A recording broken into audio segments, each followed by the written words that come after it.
Good morning ninth class. आज हम history शुरू करने जा रहे हैं बेटा। हिस्ट्री का first chapter French revolution. History जो आपकी नाइन्थ की हिस्ट्री है उसमें वर्ल्ड हिस्ट्री को लिया गया है। सिक्स सेवन्थ एट्थ में हमने अपने इंडिया की हिस्ट्री को पढ़ा था, जिसमें हमने ancient history, medieval history, modern history पढ़ा था। और मॉडर्न हिस्ट्री में हमने 1857 का जो रेवोल्यूशन, फर्स्ट रेवोल्यूशन जिसे माना गया इतिहास के अंदर, उसे पढ़ के आए हुए हैं। और हमें पता है कि हमारी कंट्री के अंदर जब 1857 में रेवोल्यूशन हुई तो उस वक्त जो ब्रिटिश रूल था और लोग ब्रिटिश रूल से बहुत ज़्यादा डिससेटिस्फाइड थे और अलग अलग सोसाइटी के अंदर सबकी जो कंडीशंस थी मिज़रेबल थी।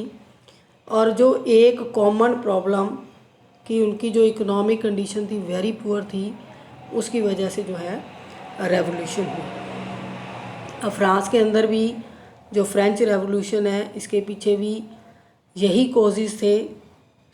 जो है कॉजेज़ लंबे टाइम से जो कॉजेज़ बन रहे होते हैं, जैसे सोशल कॉज है, इकोनॉमिक कॉज है या पॉलिटिकल कॉज है, उसकी वजह से ही लोगों के अंदर जो गुस्सा है वो राजा के विरुद्ध फूट पड़ता है या गवर्नमेंट के विरुद्ध फूट पड़ता है।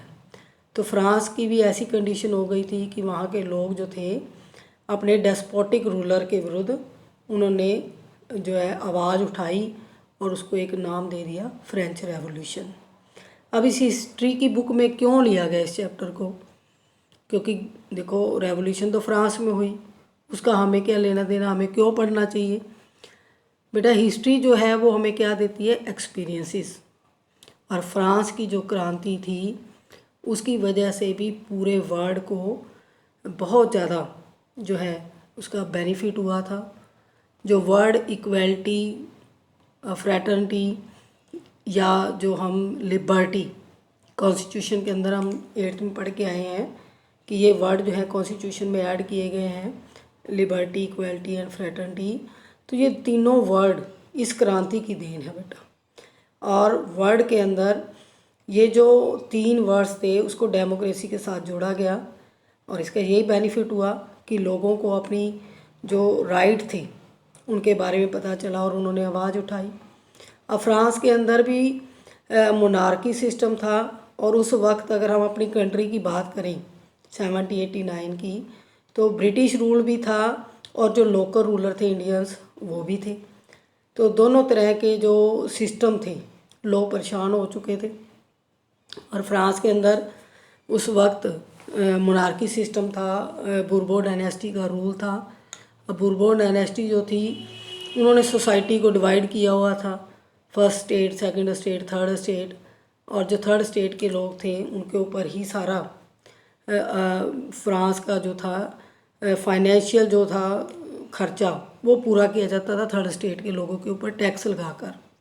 अब थर्ड स्टेट के लोग टैक्स भी पेड कर रहे हैं और एक्सप्लॉइट भी हो रहे हैं, जिसकी वजह से वहाँ पर क्रांति हुई। इसके पीछे बहुत सारे लोगों का भी कंट्रीब्यूशन है। मिडिल क्लास, हमेशा वर्ल्ड में अगर क्रांति हुई है तो उसमें मिडिल क्लास ने कंट्रीब्यूट किया है, क्योंकि मिडिल क्लास ऐसा क्लास है जिसमें ना रिच होते हैं ना पुअर, वो बीच के लोग होते हैं और अपने अधिकारों के लिए लड़ना जानते हैं। जो गरीब होता है उसको तो यही होता है कि उसने 3 टाइम का जो है खाना अपने परिवार के लिए अवेलेबल करवाना है, तो उसी के चक्कर में रहता है। उसको यही होता है कि उसको रोज़ काम मिले और काम करके अपने परिवार का पालन पोषण करें। और जो रिच होते हैं उनको ये टेंशन ही नहीं होती कि उन्होंने ऐसा कुछ सिस्टम करना है कि परिवार का जो खर्चा है पूरा नहीं हो रहा, तो वो वैसे निश्चिंत होते हैं। उनको यही होता है कि उनके अगेंस्ट कोई ना खड़ा हो। गरीब आराम से अपने तरीके से जी रहा है, अमीर अपने तरीके से जी रहा होता है। लेकिन जो मिडिल क्लास के लोग हैं उनमें इंटेलेक्चुअल ज़्यादा होते हैं, बुद्धिजीवी, और वो अपने अधिकारों के बारे में भी अवेयर होते हैं। तो हमेशा जब भी क्रांति हुई है वर्ल्ड के अंदर किसी भी एरिया में, किसी भी कंट्री में, तो उसमें मिडिल क्लास का योगदान रहता है। और इस चैप्टर के अंदर भी हम 1789 से लेकर 1815 तक की जो फ्रांस की स्टोरी है कि क्या वहाँ पर उतार चढ़ाव आए, क्या क्या चेंजेस आए, लोग कैसे जागरूक हुए, कैसे वो लड़े अपने अधिकारों के लिए, और जो सत्ता थी वो किस किस से ट्रांसफ़र होती गई, और लास्ट में फिर दोबारा वहाँ पर डिक्टेटरशिप बहाल हुई।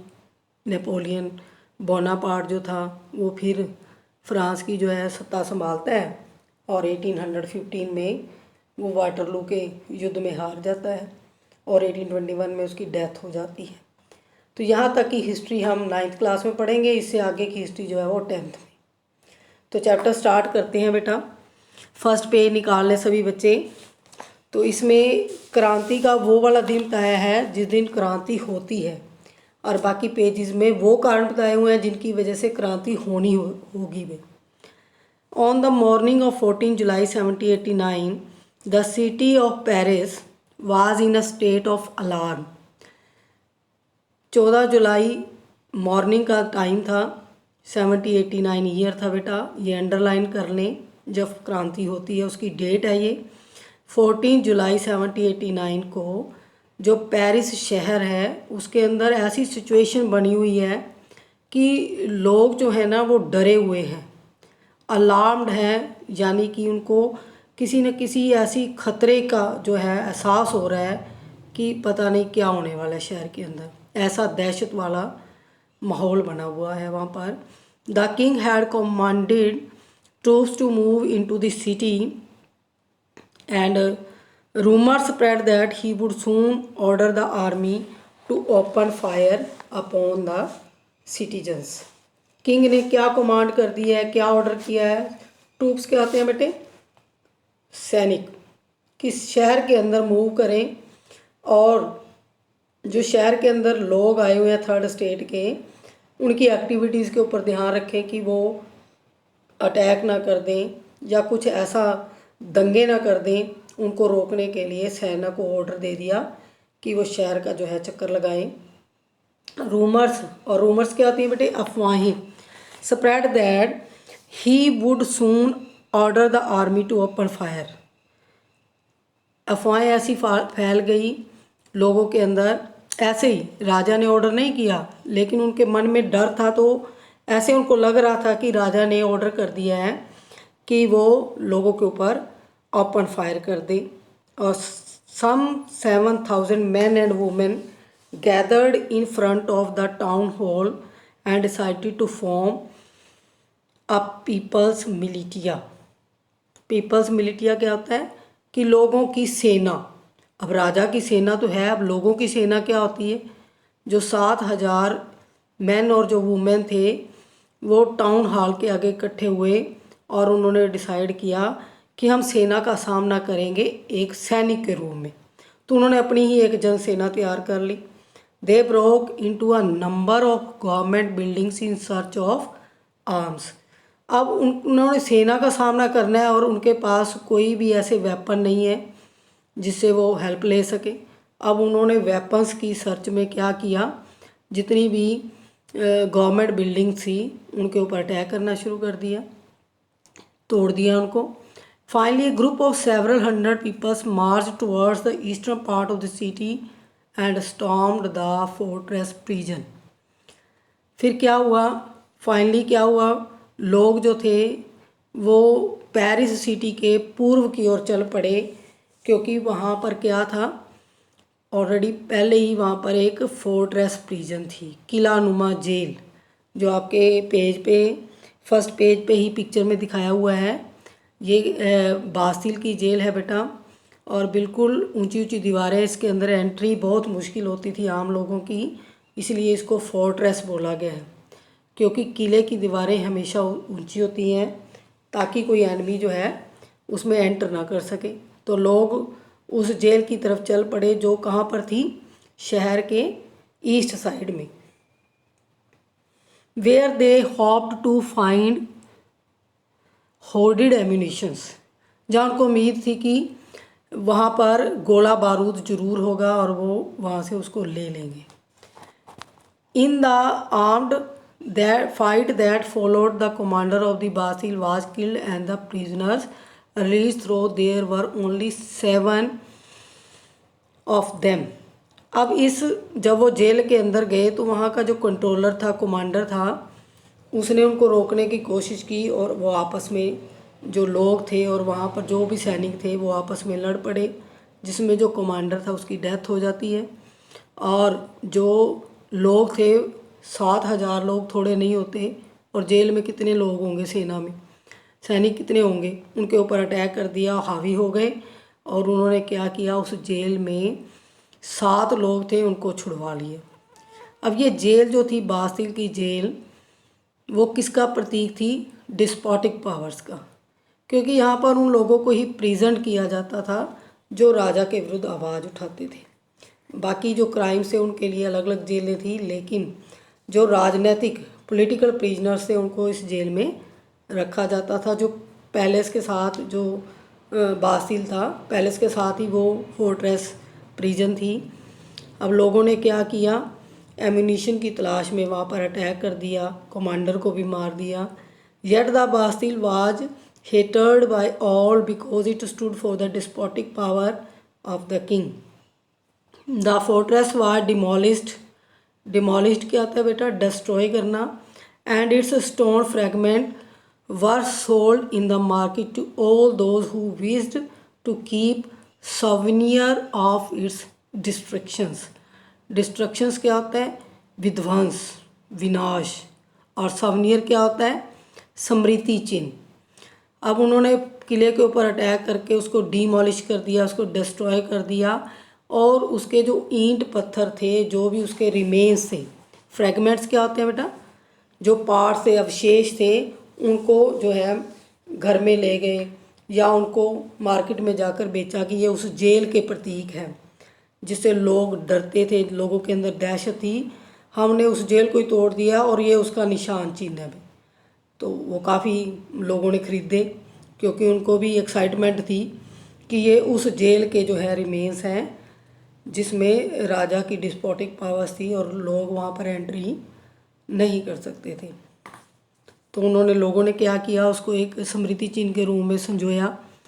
द डे दैट फॉलोड सा मोर राइटिंग, रायोटिंग क्या होते हैं बेटा, दंगे, दंगे हो जाना, जैसे भीड़ इकट्ठी होती है ना, उसमें पता नहीं चलता कौन मार रहा है किसको और वजह क्या है कोई पता नहीं, तो उसको दंगे कहते हैं, rioting. Both in Paris and the countryside most peoples were protesting against the high price of bread. अब जैसे ही पेरिस के अंदर लोगों को पता चला कि दंगे हो गए हैं, कि जो थर्ड स्टेट के लोग हैं उन्होंने वर्सलेस के ऊपर, बास्तिल की जेल के ऊपर अटैक कर दिया, तो लोगों के अंदर जो रूमर्स थे उन्होंने क्या किया, अपने अपने इलाकों में भी दंगे करने शुरू कर दिए। और कंट्री साइड क्या होता है, देहाती इलाके, जो गांव के लोग थे उन्होंने भी क्या किया, अपने गांव के अंदर जो चर्च थे या फ्यूडल्स के घर थे उनके ऊपर अटैक करने शुरू कर दिए, क्योंकि लोग बहुत परेशान थे, वो विरोध करने के लिए मजबूर थे, क्योंकि जो आम एक ब्रेड खाने का होता है उसकी भी कीमत बहुत हाई थी, जो पेड नहीं कर पा रहे थे वो भी। राजा उनके बारे में तो सोचता ही नहीं था कि आम जो गरीब जनता है वो कैसे गुजारा करेगी, तो उनके सर्वाइवल के बारे में राजा ने कभी नहीं सोचा, इसलिए राजा से वो नफ़रत करते थे। Much later when historians looked back upon this time they saw it was the beginning of a chain of events that ultimately led to the execution of the king in France. ये इक्का दुक्का घटनाओं के बारे में story नहीं है, इसमें उन सब, उन्होंने कहा कि एक चेन है इंसिडेंट्स की, जो वहाँ पर इवेंट्स होते हैं और राजा कैसे, लोग नफ़रत करते हैं और राजा को कैसे वो क्या करेंगे, उसको फांसी की सज़ा देंगे। तो इन सारी जो इवेंट्स को हम 1 बाय 1 पेजेस पे पढ़ेंगे कि ये इवेंट्स कैसे हुए, how and why did this happens. French revolution जो है इसके बारे में हम नेक्स्ट पेजेस पर डिटेल में पढ़ेंगे। नेक्स्ट हमारा टॉपिक है, जो फर्स्ट टॉपिक है, French society during the late 18th century. Topic है बेटा जो फ्रांस का समाज है लेट 18वीं शताब्दी के दौरान, लास्ट का जो टाइम पीरियड होता है, 100 ईयर्स होते हैं ना सेंचुरी के अंदर, तो नियर अबाउट 17 जो है 75 के आसपास की बात है, इसलिए इसको लेट 18th सेंचुरी बोला गया है। अब इसमें सोसाइटी जो है, हम साथ में एक डायग्राम सी दी गई है, देखो फ्लो चार्ट है, फिगर दी हुई है 2। पहले इसको समझ लेते हैं कि फ्रांस का जो समाज था उसको कैसे बांटा हुआ था। यहाँ पर आप देख रहे हो ये सोसाइटी की डिवीज़न है फ्रेंच सोसाइटी की, जिसमें first state, second state, third state में डिवाइड किया गया है। इंडिया में ऐसा सिस्टम नहीं था तब। भारत में क्या था उस वक्त, जो कास्टिज्म था और कास्ट के बेस पर सोसाइटी जो है डिवाइड की हुई थी, जैसे ब्राह्मण, क्षत्रिय, वैश्य, शूद्र। ऐसे ही फ्रांस के अंदर बेटा पूरे फ्रांस के समाज को 3 भागों में बांटा हुआ था, फर्स्ट स्टेट, सेकंड और थर्ड स्टेट। फर्स्ट स्टेट में कौन कौन से लोग इंक्लूडेड थे? क्लर्जी। क्लर्जीज क्या होते हैं? पादरी। यानी जैसे हमारे देश में ब्राह्मण लोग होते थे, पाठ पूजा करते थे, ऐसे ही जो क्रिश्चियंस होते हैं उनमें वो पोप या पादरी जो लोग हैं उनकी बहुत इम्पोर्टेंस है, उनको लोग बहुत रिस्पेक्ट देते थे क्योंकि वो धर्म कर्म के काम करते थे। सेकंड स्टेट में आए थे नोबिलिटीज़। नोबिलिटीज़ कौन से होते हैं? जो रिलेटिव्स होते हैं राजा के या रिच लोग होते हैं जो रॉयल फैमिली से बिलोंग करते हैं। और नेक्स्ट है लास्ट स्टेट, थर्ड स्टेट। अब थर्ड स्टेट को भी देखो 3 ब्रॉड कैटेगरीज में डिवाइड किया गया है। जैसे थर्ड स्टेट की फर्स्ट जो कैटेगरी थी, ध्यान से सुने इसको, क्योंकि पूरे चैप्टर के अंदर उन्होंने फर्स्ट स्टेट बोल देना है, सेकंड स्टेट बोल देना है, तो आपको एकदम से रिमाइंड होना चाहिए कि इसमें कौन कौन से लोग इंक्लूडेड थे। थर्ड स्टेट की भी 3 स्टेजेस थी, यानी 3 कैटेगरीज थी। फर्स्ट कैटेगरी में कौन आते थे? Big businessman, merchants, court officials, lawyers etcetera. जितने भी पढ़े लिखे लोग थे, बुद्धिजीवी थे और रिच थे, वो आ जाते थे थर्ड स्टेट की फर्स्ट कैटेगरी में। बिजनेसमैन हो गए, मर्चेंट्स हो गए, या राजा के दरबार में जो काम करते थे वो लोग।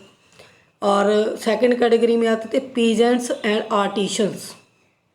पीजेंट्स कौन होते हैं बेटा? पीजेंट वो लोग होते हैं जो दूसरों के खेतों में काम करते हैं। एक फार्मर होता है, एक पीजेंट होता है।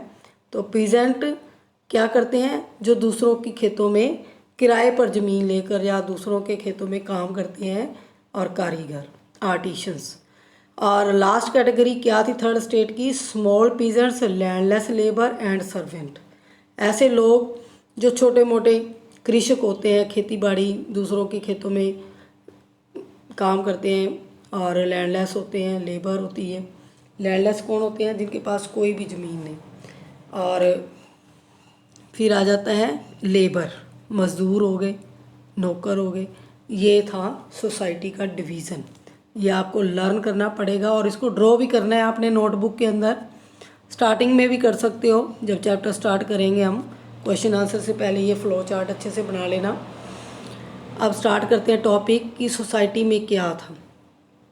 ध्यान से सुनेंगे सभी बच्चे। इन 1774 Louis 16 of the Bourbon family of kings ascending the throne of France।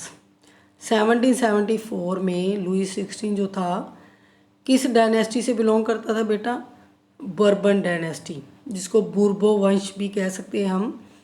ये बूर्बो वंश बहुत ज़्यादा बड़ा था, जिसका जो ब्रांची थी स्पेन और पुर्तगाल तक थी। स्पेन के अंदर भी जो रूलर थे वो बूर्बन डायनेस्टी से बिलोंग करते थे, इनके रिलेटिव्स ही थे वो भी। काफ़ी लंबे समय तक इनका जो है होल्ड रहता है फ्रांस के अंदर। तो 1774 में लुई 16 जो है वो क्या करता है? Ascending the throne of France, France की गद्दी पर बैठ जाता है।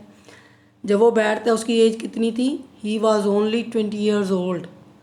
और उसकी शादी किससे हुई थी? Austrian princess Marie Antoinette. Marie Antoinette थी, वो ऑस्ट्रियन राजकुमारी थी और उसकी साथ उसकी शादी हो जाती है। Upon his accession the new king found an empty treasures. जब वो गद्दी पे बैठता है और उसको जो खजाना है मिलता है वो बिल्कुल क्या होता है? एम्प्टी। क्यों खाली होता है? उसकी भी वजह थी लॉन्ग ईयर्स ऑफ वार्स। बहुत लंबे समय तक जो फ्रांस था वो युद्धों में ही उलझा रहा, जिसकी वजह से क्या हुआ? His all wealth drained. ठीक है। Added to this was the cost of maintaining an extravagant court. Extravagant क्या होते हैं? शाही खर्चे। जो दरबार के खर्चे थे वो बहुत ही ज़्यादा थे। Immense palace. इमेंस पैलेस क्या होता है? शानदार। जो वर्सलेस था बहुत बड़ी इमारत थी, महल था। और under Louis 16 France help the 13 American colonies to gain their independence from the common enemy Britain. अब कॉमन एनमी ब्रिटेन को बता दिया। अब लॉन्ग ईयर जो वार थे वो किसके साथ चले थे? ब्रिटेन के साथ, क्योंकि ब्रिटेन ने क्या किया था? अमेरिका के 13 ऐसे उपनिवेश थे, कॉलोनीज थी, जिनके ऊपर ब्रिटेन का कंट्रोल था। अमेरिका के 13 इलाके जो थे हथियार रखे थे, कब्जा कर रखा था ब्रिटेन ने। The war added more than $1 billion livres, more then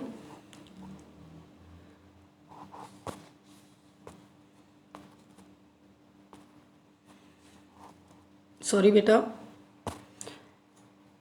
इस वार से क्या हुआ कि जो फ्रांस था उसके ऊपर तो पहले ही कर्जा था, और 10 अरब livres, $1 billion livres to a डेप्ट that had already risen to more than $2 billion livres, और 2 अरब लिवरे। लिवरे क्या है बेटा? फ्रांस की करेंसी है जो 1794 तक रहती है, उसके बाद मार्क इसकी करेंसी बन जाती है। तो जो लिवरे इतना कर्जा था उसके ऊपर 10 बिलियन जो है, और फिर 2 बिलियन जो है और बढ़ जाता है इस युद्ध की वजह से, जो 7 साल तक ब्रिटेन के साथ फ्रांस का युद्ध रहता है। तो कर्जे में डूबा हुआ था फ्रांस, और जो लैंडर्स थे जो कर्ज दे रहे थे उसको, who gave the state credit now begin to change 10% interest on loans. जो कर्जदार थे जिन्होंने कर्जा दिया हुआ था, कर्जदाता थे बेटा। लैंडर्स क्या होता है? कर्ज देने वाले, पैसा देने वाले, लोन देने वाले। उन्होंने क्या किया? अपना जो रेट ऑफ इंटरेस्ट था वो बढ़ा दिया। So the French government was obliged to spend an increase percent of its budget to interest payment alone.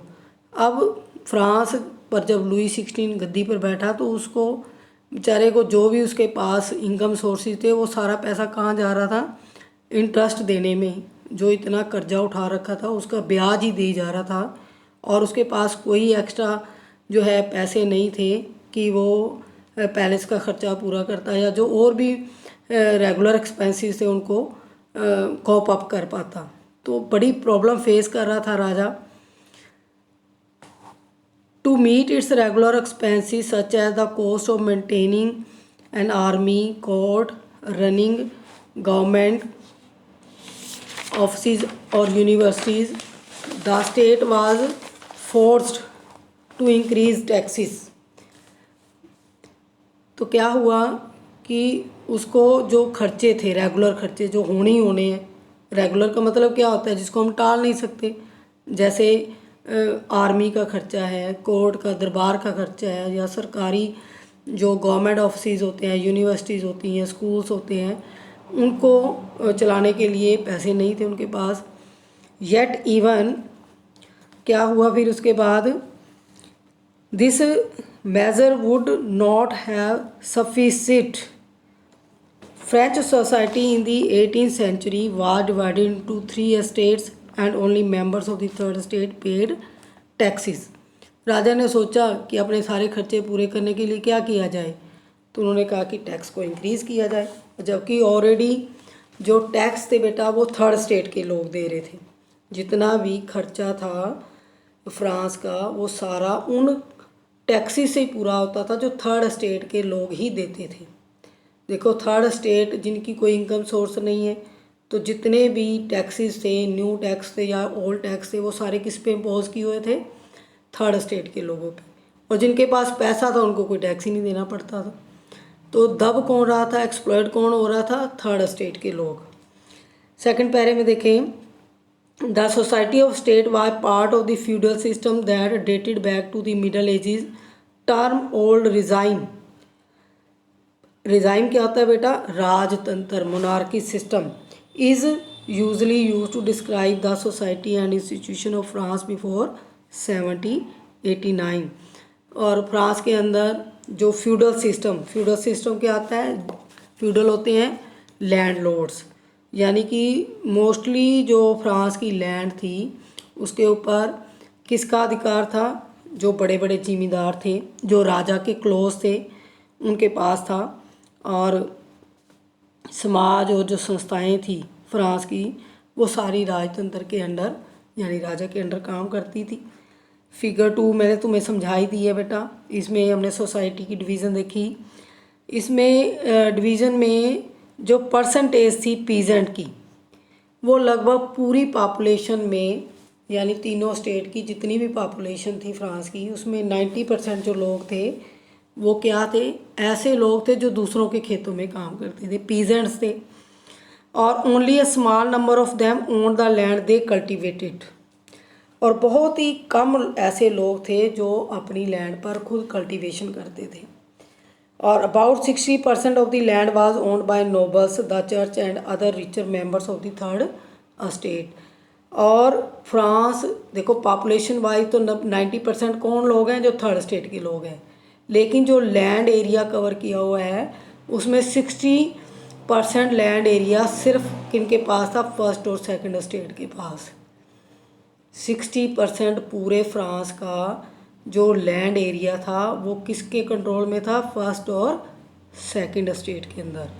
और पॉपुलेशन में ज़्यादा कौन थे, थर्ड स्टेट के लोग, उनके पास लैंड भी कम है, इनकम सोर्सेज भी कम है, तो वो अपने आप ही एक्सप्लॉयट होंगे बेटा। The member of the first two state that is the clergy and the nobility enjoyed certain privileges. Privileges क्या होते हैं, विशेष अधिकार जो जन्म से ही मिले होते हैं। अब जो नोबल्टी या फर्स्ट स्टेट या सेकंड स्टेट में बच्चे पैदा होते थे तो उनको जन्म से अधिकार मिल गया कि उन्हें टैक्स पे नहीं करना, और उनको बहुत सारे ऐसे ऑटोमेटिकली राइट्स मिल जाते थे। ठीक है, क्यों, क्योंकि उनका एक अच्छे परिवार में जन्म हुआ है और बर्थ से ही वो विशेषाधिकार जो थे उनको एंजॉय करते थे। The most important of these was exemptions. Exemptions क्या होता है बेटा, अंडरलाइन कर लें इसको, करों से छूट, from paying taxes to the state. The noble further enjoyed feudal privileges. These included feudal dues which they extracted from the peasants. Peasants were obliged to render service to the lord, to work in his house and field, to serve in the army or to participate in building roads etc.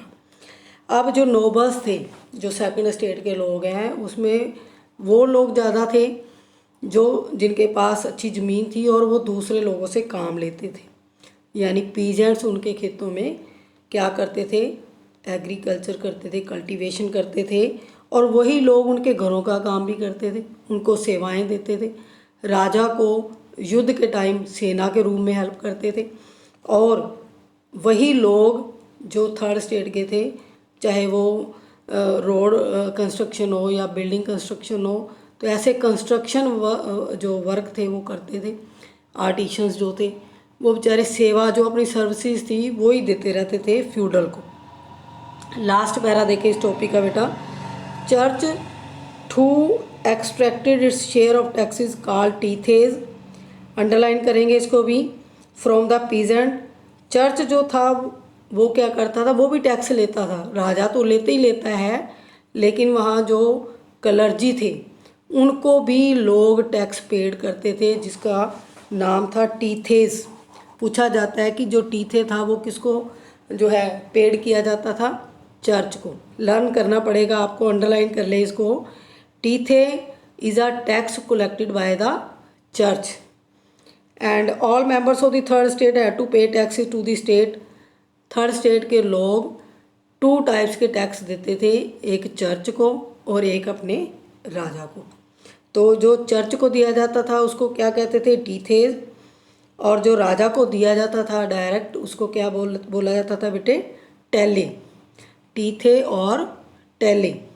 These included a direct tax called tele and a number of indirect taxes which were levied on articles of everyday consumptions like salt और तंबाकू। Underline कर लें इसको, जो आम use की चीज़ें थी जैसे नमक या तंबाकू, इसके ऊपर भी लोगों को टैक्स देना पड़ता था, इनडायरेक्ट टैक्स, यानी इसकी प्राइस जो थी उसके साथ ही टैक्स ऐड होता था। Burden of financing activity of the state through taxes was borne by the third state alone. तो जितना भी टैक्स का बर्डन था वो थर्ड स्टेट के ऊपर था। नेक्स्ट टॉपिक देखें, ये भी फिगर समझने वाली है बेटा। इसमें जो सीटिंग पर है, जो बैठा हुआ है वो नोबेल्टी बताया हुआ है, और सामने जो है बेचारा एक गरीब व्यक्ति खड़ा है, और वो जितना मर्जी शेयर दे ले अपनी क्रॉप का, उसका पेट नहीं भरता। ठीक है, इसमें एक स्पाइडरमैन दिखाया हुआ, noble man is the spider, और पीजेंट क्या है, फ्लाई। वो एक स्पाइडर है और वो उसको जकड़े हुए है, उसको एक्सप्लॉइट कर रहा है, उसको कभी भी निगल सकता है। तो ऐसे ही होता है सोसाइटी के अंदर, जो गरीब लोग हैं वो क्या है, वो हमेशा टॉर्चर ही होते हैं बेटा। नेक्स्ट टॉपिक है स्ट्रगल टू सर्वाइव, जीने के लिए संघर्ष। तो जो थर्ड स्टेट के लोग हैं उनको ही सारी प्रॉब्लम्स फेस करनी पड़ती हैं, तो जीने के लिए उनको ही संघर्ष करना पड़ता है। The population of France rose from about 23 million in 1715 to 28 million in 1789। 1715 तक फ्रांस की पॉपुलेशन 23 मिलियन थी, जो बढ़ के 1789 में कितनी होगी बेटा, 28 million. This led to a rapid increase in the demand for food grains. और जैसे जैसे पॉपुलेशन बढ़ती है बेटा तो उतना ही खाने की डिमांड भी बढ़ती है, तो वहाँ पर जो है तेज़ी से फूड ग्रेन्स की डिमांड बढ़ रही थी। Production of grains could not keep pace with the demand. लेकिन जो प्रोडक्शन थी, जो क्वांटिटी थी वो नहीं बढ़ रही थी। पॉपुलेशन बढ़ रही थी लेकिन उसकी कंपैरेटिवली प्रोडक्शन उतनी ग्रो नहीं हो रही थी, उसकी स्पीड इतनी नहीं थी। So the price of bread which was the staple diet. Staple क्या होता है, मेन जो मुख्य खाद्य फसल थी, उसकी जो कीमत थी वो बढ़ती जा रही थी। खाने वाले ज़्यादा हैं, प्रोडक्शन कम है, यानी कि डिमांड ज़्यादा है, सप्लाई कम है, तो क्या होता है, प्राइस हमेशा हाई हो जाती है बेटा। तो जो स्टेपल डाइट थी, ब्रेड वगैरह, उसकी भी जो कीमत थी वो बहुत ज़्यादा थी। Most workers were employed as labourers in workshop whose owner fixed their wages. ज़्यादातर जो वर्कर्स थे, जो आर्टिशंस थे, वो कहाँ काम करते थे, वर्कशॉप्स के अंदर, कारखानों के अंदर, और बहुत ही कम जो वेजेस थे उनको उनके मालिक देते थे। But wages did not keep pace with the rise in prices. कीमतें पहले ही कम थी, जो उनको वेजेस थे उसकी जो कीमत थी, जो वैल्यू थी, बहुत कम थी।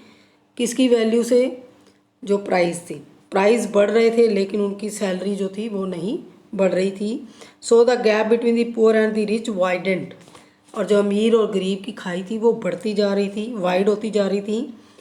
Things become worse when ever drought और हेल रिड्यूस द हार्वेस्ट।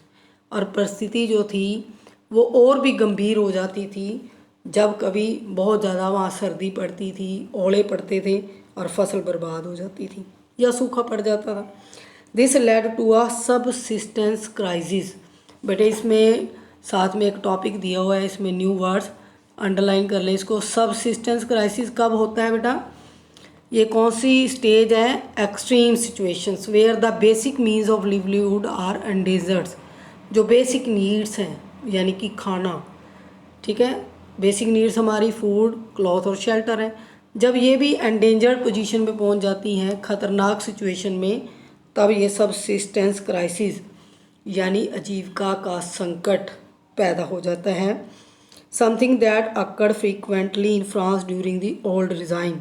और ऐसे क्राइसिस आम आते रहते थे फ्रांस के अंदर, क्योंकि फ्रांस की जो सिचुएशन थी वो बहुत ही ज़्यादा मिजरेबल थी, क्योंकि जो राजा था वो इन सब प्रॉब्लम्स को जो है सॉर्ट आउट ही नहीं कर पा रहा था, कि वो पब्लिक के बारे में सोचता ही नहीं था, क्योंकि उसको खुद ही खजाना खाली मिला था, पैसा उसके पास नहीं था, एक्स्ट्रा खर्चे जो हो रहे थे उसको पूरा करनी मुश्किल हो रहा था, तो लोगों के लिए वो क्या सोचता। तो लोगों की सिचुएशन तो पहले ही बैड थी, लेकिन इस राजा के आने के बाद और भी बैड हो गई। बेटा ये आज का टॉपिक यहीं तक है। नेक्स्ट टॉपिक हम नेक्स्ट लेक्चर में डिस्कस करेंगे। ओके बेटा, गुड बाय।